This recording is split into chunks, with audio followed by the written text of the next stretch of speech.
Well, that was fun, wasn't it? Thanks, Dee. Thanks, Dorothy. So, an explanation. Who's Dee? Who's Dorothy? So, when I got to Pueblo back in June, I heard about Dee. She started eastbound hike up in Point Reyes, where the American Discovery Trail actually starts. And she started, I think, about a month after me. Anyway, she started the trail, and then she had to make some equipment adjustments, and eventually got to Reno, and then ran into some terrain problems, and so she got herself to Denver, and then eventually Colorado Springs, and when she was in Colorado Springs, that's when I then got into Pueblo. So we started communicating by text, and then she asked if I would, I was about 2 weeks ahead of her. She asked if I would just text her from time to time, places to camp, etc. So I did so. As I was going through eastern Colorado, excuse me, I noticed she was getting closer and closer to me, and then all of a sudden she got ahead of me. So it turns out that she readjusted her trip for a period of time where she was getting some rides here and there from people, and that turned out to be a good thing because of the message of her trip, which she's walking on behalf of domestic violence, and making that known and letting women know that they don't have to do it alone. They can, seek help, basically. So she got ahead of me, and then it turned out that she got about 10 days ahead of me. So when I was in eastern Kansas and then Kansas City, I figured, well, yeah, okay, I'll catch up to her sometime. Once I started going through Kansas City and I got to Lee's Summit, I texted her for this next section and say, hey, you know of any good camp spots? I'm going to be in Pleasant Hill. And so she texted back and said, oh, by the way, I'm still in Pleasant Hill. Why don't we get together for lunch? So I got here to Pleasant Hill late morning, early afternoon. We had lunch. And then, lo and behold, there's another girl that started hiking the trail. She started in St. Louis, and she's going westbound. Her name's Dorothy. That's who Dorothy is there. Howdy, Dorothy. And she had some pretty good challenges because she was hiking all that section along the Missouri River that was flooded. So she's really having to make lots of route changes, a lot of thinking on her feet. So she got here to Pleasant Hill, and then she decided that she'd take a slight break here, got herself a job, and then she's going to take up the rest of the trail westbound to Denver starting in the spring. And then her plans now are, once she gets to Denver, she's going to loop back around on the northern section of the American Discovery Trail, perhaps, and then go back that way, go back east, and then somehow make her way back west again and finish the rest of the trail westbound to the Pacific coast. So that's Dorothy, Dee and Dorothy. So now I'm only staying here in Pleasant Hill at the fairgrounds tonight, and then I'm going to head on out. Dee is going to head on out, what'd you say, about another 4 days, something like that. So I'll be 4 days ahead of her. I'm going to have to take a stop up here, I think in Sedalia, to wait a day for a package, because I think I'm getting there a day ahead of before it gets there. So that'll put her about 3 days behind me. So at some point in time, either along the Katy Trail or in St. Louis, something like that, we might cross paths once again. And she's going the rest of the way to Delaware just like I am. And then after that, she's somehow making her way up to Maine. pretty ambitious. So that's Dee and that's Dorothy. Hello, Dee and Dorothy, and goodbye, Dee and Dorothy. I'll see you later, but I'm sure we'll meet again. There's a song like that, right? I'm not going to play it for you because I don't know what it is. Oh wait, I think I know what it is. Anyway, that's it for now. So anyway, let me just show you a little bit. I guess there's not much here in Pleasant Hill, but let me show you what it looks like. Alright, so this is, I guess what you would say is the older part of the old downtown of Pleasant Hill. I read up a little bit about Pleasant Hill. I do know that it's been here, what, since the 1820s? Is that what I remember reading? And the original, it was originally laid out, I believe it was down there, and then when the railroad came through, there's a backstory to the railroad coming through here instead of down there. But anyway, when the railroad came through, I guess they then relayed the town out on this side. And there's also some Civil War history here. There were both Union sympathizers and Confederate sympathizers here. And one story goes is that the Confederate sympathizers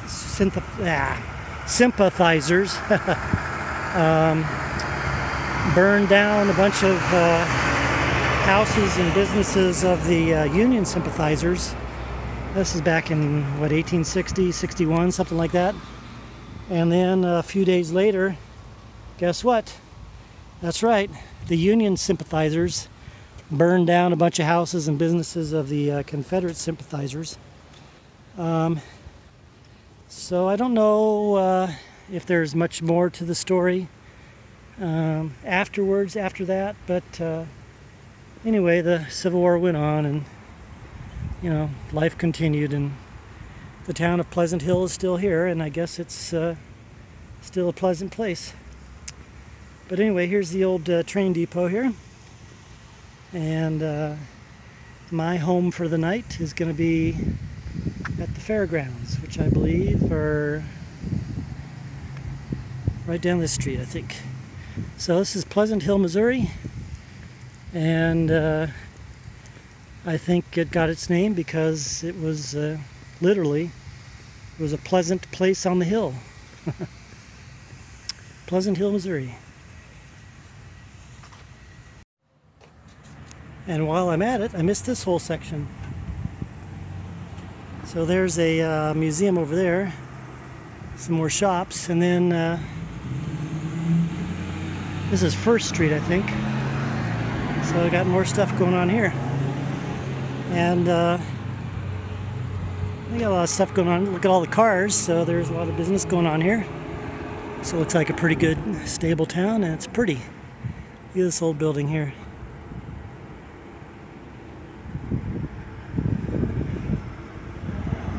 Okay, so now, so now I think we've seen just about all of Pleasant Hill.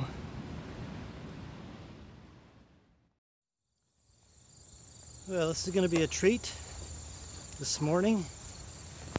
I'm actually going on the Rock Island Spur, which is a spur off of the Katy Trail. And the Katy Trail is actually the longest, I think this is right, it's the longest rail-to-trail trail in the U.S. The state of Missouri jumped all over it when the railroads abandoned the railways here, and they developed the whole track from just about St. Louis to well, it's right here in Pleasant Hill, and it's eventually going to go up to, I think, about Lee's Summit. So you can walk almost the entire width. You'll be able to walk almost the entire width of Missouri along a single trail that does not go on roads. How about that?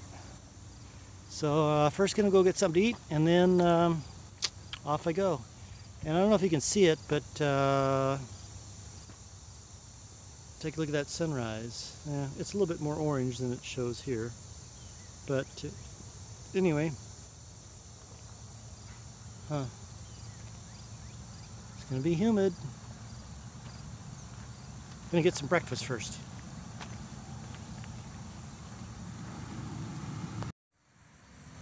Ooh, look at that. Pinky pink. Red sky in the morning. Sailor's warning. Huh. I don't think it's supposed to rain though. But it, like I said, it's certainly humid. It's probably, I don't know, 70 degrees. Which would be a pleasant temperature, but it certainly is sticky. Good morning. I just had a big breakfast. Want to see a picture of it? Yeah, I'll show you a big picture of it. Yeah, how you doing, huh? How you doing? Hi, guys. Oh, you got your little fly thing on there, huh? And how you doing, huh? Yeah, look at all those flies, yeah. Well, you want to go with me? Carry my stuff, huh? Yeah. Looks like you'd be willing and able to if you didn't have that fence. Alright guys, I'll see you around. I'll see you around. Yeah. Get those flies all off you there. Yeah. Alrighty. See you around.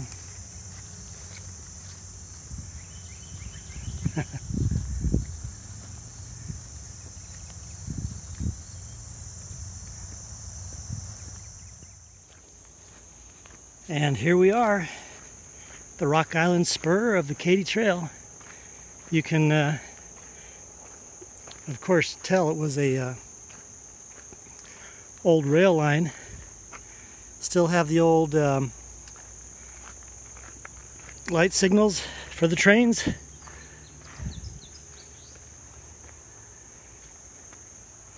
This was the, let's see if I can remember. I think it was officially called the Rock Island Chicago Pacific, or Chicago Rock Island Pacific Railway. And as I said, a number of rail lines were abandoned at not too long ago. I guess was it the 80s? Anyway, state of Missouri jumped on it and made the longest rail trail in the country. Spans almost the entire width of the state of Missouri.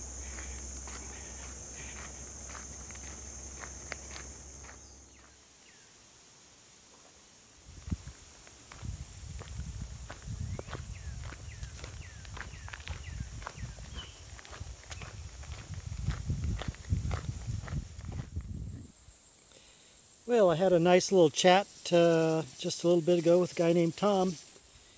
He was on a bike. I think he owns a farm around here. He said he comes and rides the trail here quite a bit in this section. Yeah, so I walked and he rode along. We talked for about an hour or so about a whole bunch of different stuff.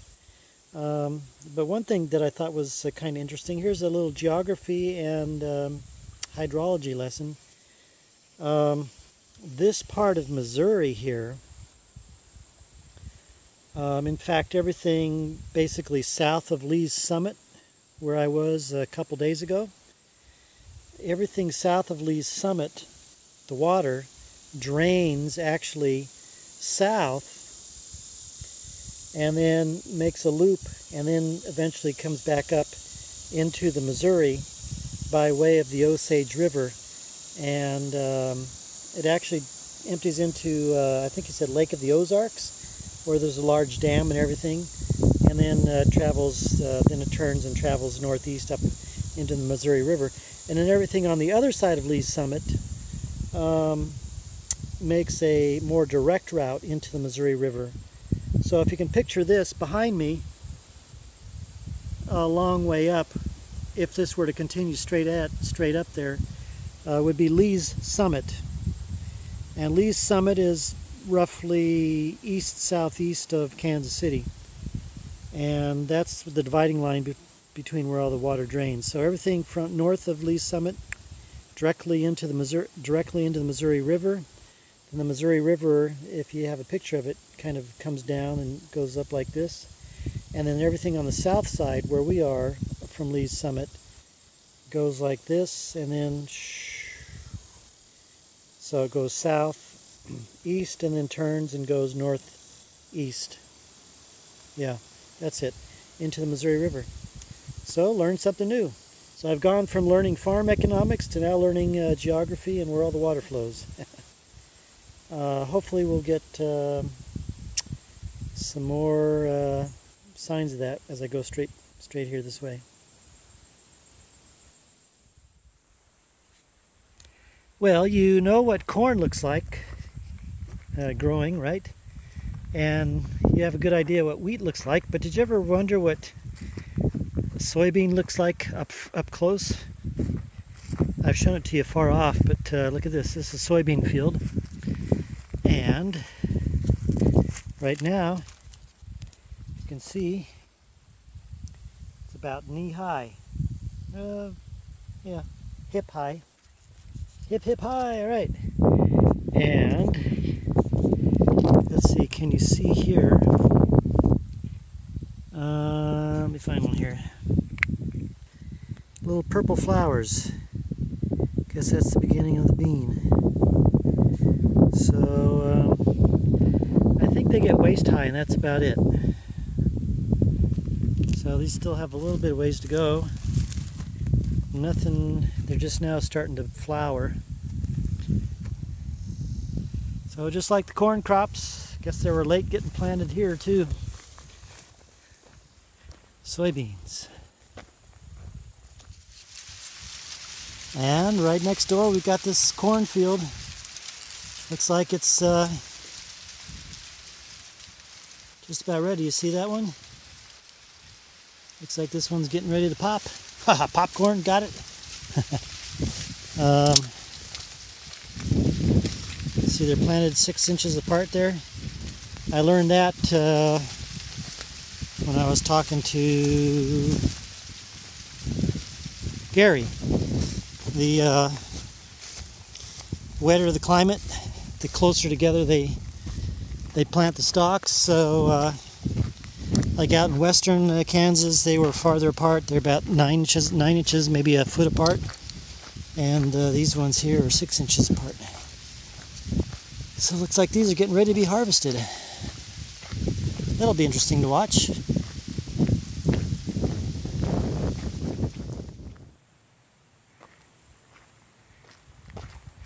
Oh, I'm about a little over a mile before I'm knocking it off today. I think 17 or 18 miles, but this lake here looks super inviting.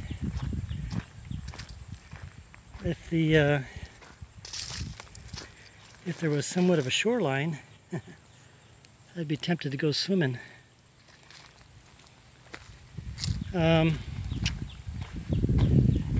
It's not really that warm, but just like this morning, it's very humid. But also, there's something else about the weather. It feels different. It feels like fall is in the air, and I don't know.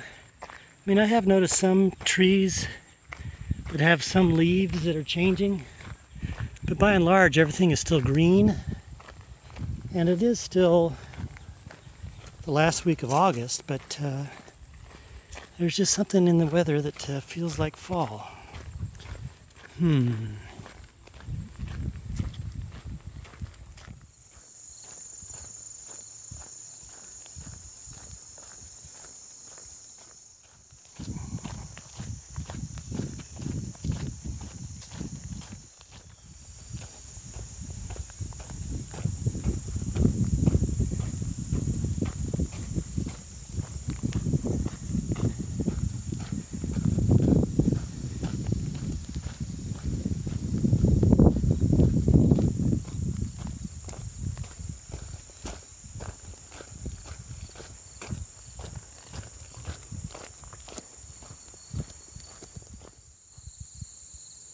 I really like these peaceful little country roads. They're nice and quiet.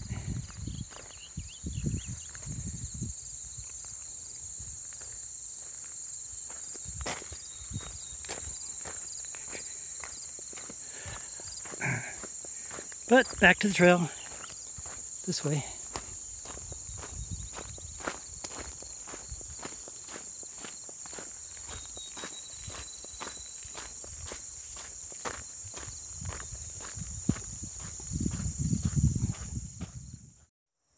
Okay, what's the significance of this guy standing here right next to me? His name is Matt, he's from Ireland, and what's he doing? Show me your sign there. That's right, he's biking across the country, New York to San Francisco. San Francisco? New York to San Francisco. Yeah, okay. So we just happened to meet each other here on the Katy Trail, and so how long you been out? Today's my 45th day. I've got about 8 more weeks, I think, to get to California. Okay, and you're from Belfast, you said? Yeah, Belfast, all right. Northern Ireland. Okay, so yeah, you meet all sorts of people out here on the trail, and so we're going to keep in touch and see how each other does on the journey. Sounds good. All right. So this has been a pretty interesting day so far. I met Tammy a little bit earlier. She was on her bike. She was, I actually saw her at the trailhead, and you know, we said hi to each other, but then she took off, and then this biker came back in the opposite direction towards me about an hour or so later, and it happened to be her, Tammy. So we got talking for a bit, and real nice thing is she offered to take me to go get something to lunch. So I'm going to meet her up here at the trailhead at Chilhowie. So thank you very much, Tammy. And then Matt, as you just saw, he was riding towards me on his bike, and I happened to see his sign, so I yelled out and said, "Hey, I'm going across country too." So he stopped and said, "Huh, what?" And he said he hasn't really met anybody going across the whole country because he's just been following a different route as opposed to the typical Trans-America bicycle route that a lot of people do. So we got talking. He's from Ireland, Belfast. And so Matt, good luck to you on the rest of your journey. I think you're going to have a lot of fun, and hopefully the weather stays good for you, and all that. All right, so on to Chilhowie. I got about another hour to go, and then we'll meet Tammy. Okay, so I was telling you about Matt. I was telling you about Tammy, who I met. So here's Tammy, who I met. Say hello, Tammy. Hello. We're going to go get something to eat. We're going over to her place and then figure out the rest of the logistics. And so thank you very much. You're welcome, Mike. All right. Okay, so I'm here in Harrisonville with Tammy. And I told you earlier about the Union sympathizers and the Confederate sympathizers in Pleasant Hill burning down each other's places. Well, there's also a thing called Order Number 11. Do you remember the general's name? I don't. There was Order Number 11 that was promulgated by a Union general. And he said that you people that are living in these towns here, you have to live in the town, and everything outside of the town is going to be burned down. So they burned them down, but guess what? This is the only cabin that they found that got passed from being burned down because they suspected it was being used to help. No, not this one. This one was just out in the middle of the country, and they just didn't find it. Oh, okay. They just never found it. All right. And so it got saved, and so they brought it here, and we have a festival every year, and it's called the Burnt District. The Burnt District, okay. Yep. The Burnt District of Harrisonville. And but there was another cabin that didn't get burned down as well because they thought that it was a doctor helping the Union soldiers that were injured and stuff. Yeah, that was actually the house I grew up in. Oh, the house you grew up in. Okay, well, I'm getting these all mixed up. No, that's okay, because that's what I was going to study on, because I've been trying to find some history on that. But the house that I grew up in had to be pre-Civil War, and the doctor that my grandpa bought it from, early 1900s. we were told that he treated the soldiers there. I don't know if both or one side or the other, probably would be Union, and that's why they didn't burn it down. That's what we think. Okay. And I'm still looking for that. It's a hard history to find, but it's very interesting. So not only are you looking at history here, you're looking at somebody who has lived in history. All right, Harrisonville, Tammy.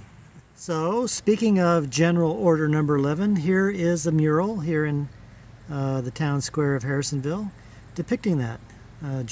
So for all you history buffs out there, if you want to fill in the gaps that I just left out, or if I mangled something like Tim the Toolman Taylor used to do, look up General Order Number 11, Thomas Ewing, Brigadier General Thomas Ewing.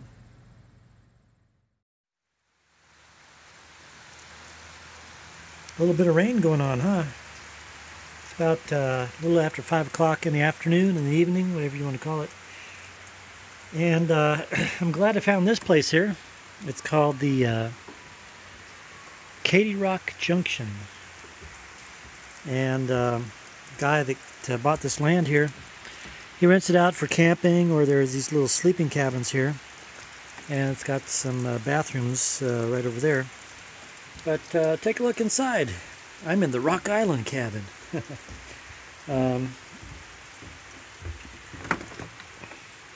Pretty nice. So this cabin, I think, holds 4 people. And it's like a little hostel type of thing. And then the cabin over there, I believe, holds 6 people, if I'm not mistaken. So it's a nice little place out of the rain. Big grassy area. I think it's a park over there. And I'll be downstairs today.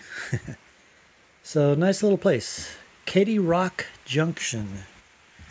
Out of the rain. I think it's going to rain tomorrow, so I'll be walking in the rain a little bit. But it's real pretty here. Windsor, Missouri is where we are.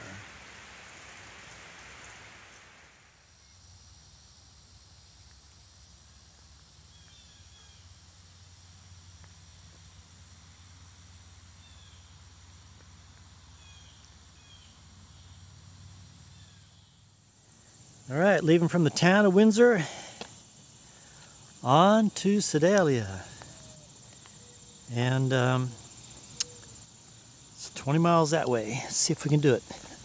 Well, of course we can do it. Let's see if I can do it without dawdling along and getting in at midnight, right? Because what happened this morning? That's right, I got a late start. It's about 9 o'clock. I was going to leave at 7. Ha ha. Anyway, it's supposed to rain maybe later this afternoon. So let's see how much rain I get on the way.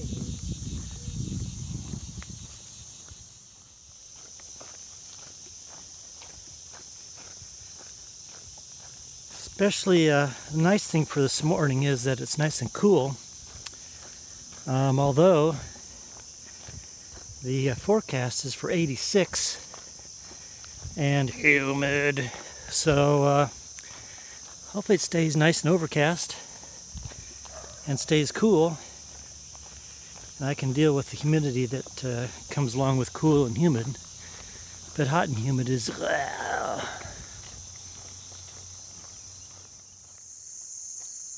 That's Katy Trail looking back to Windsor.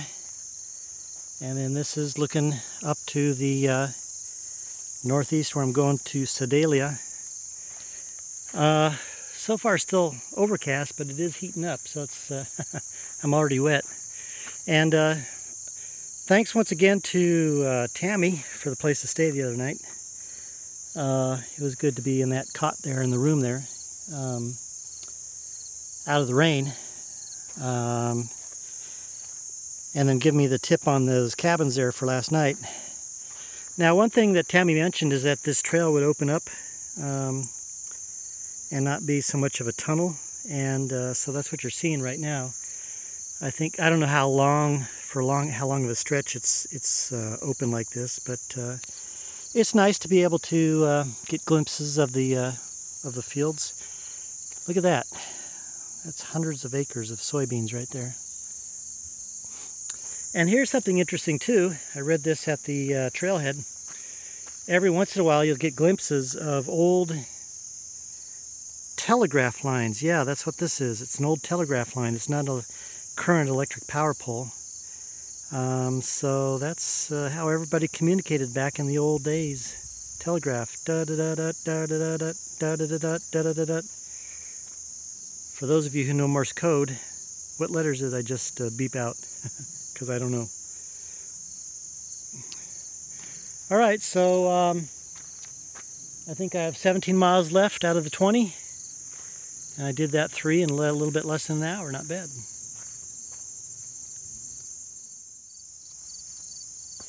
Fuzzy Wuzzy was a bear.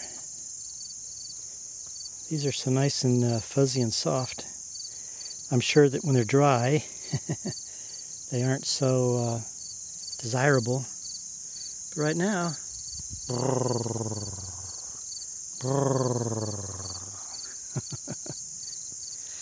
this, by the way, is a prairie habitation renewal area. So I guess they're reestablishing what all the prairie vegetation was like along here.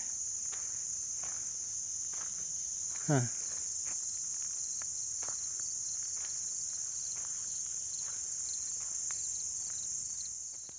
Here's another one of those old telegraph lines.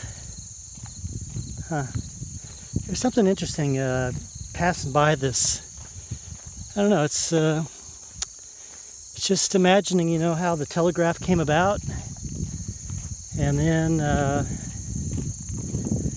how that just got strung up quickly across the land and was in use for such a long time, and now, poof, it's gone. Technology rolls on in any age, doesn't it?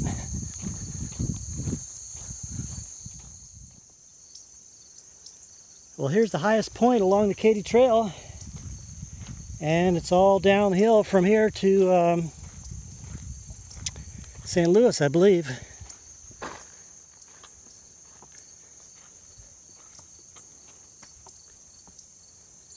I haven't looked to see where my lowest point on the whole walk has been. You know, my highest point was up there on the Continental Divide. 10,570 or something like that, Weminuche Pass. And of course the lowest point on the walk is going to be the two oceans, the Pacific and the Atlantic. But in between, I never did check to see where the lowest point is. I do know that it has been all downhill, of course, from the Rockies on east, but at some point it stops going downhill and it just becomes flat or a little up or a little down. So maybe I'll check ahead or check behind me. Well, or check behind me. I don't think it was behind me, but maybe I'll check ahead and see where the lowest point was, or if you want to do it. I'll basically just from now on be, when I get up to Boonville, following the Missouri River down to the Mississippi, and then, I think I answered my question. I'll be following the Missouri River down to the Mississippi, and then, with the exception of a little bit of southern southern Illinois, I'll be following the Ohio River then upstream till I get into the Appalachians. So maybe the Mississippi River is going to be my lowest point, huh? All right, I'll find that answer out for you.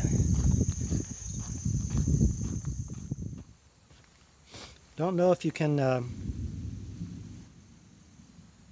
hear that, or if you can tell, but it's getting quite dark. Excuse me. It's getting quite dark. And also, look at this here on the screen. So, put on my rain jacket, and I'll break out the umbrella. There's Another forecast I also saw said possible hail. Hey, did you hear that one? So let's see what happens. I got 12 miles to go. I've been making good time, so maybe I'll make some fast time the rest of the way. 12 miles. If I go non-stop, I can do it in 4 hours, but I don't think I can do 4 hours non-stop, so yeah, we'll see. Kaboom. Okay, bring it on. Come on now, bring it on.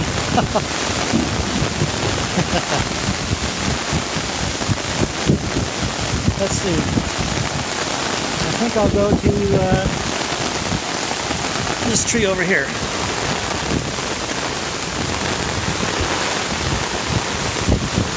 Dang.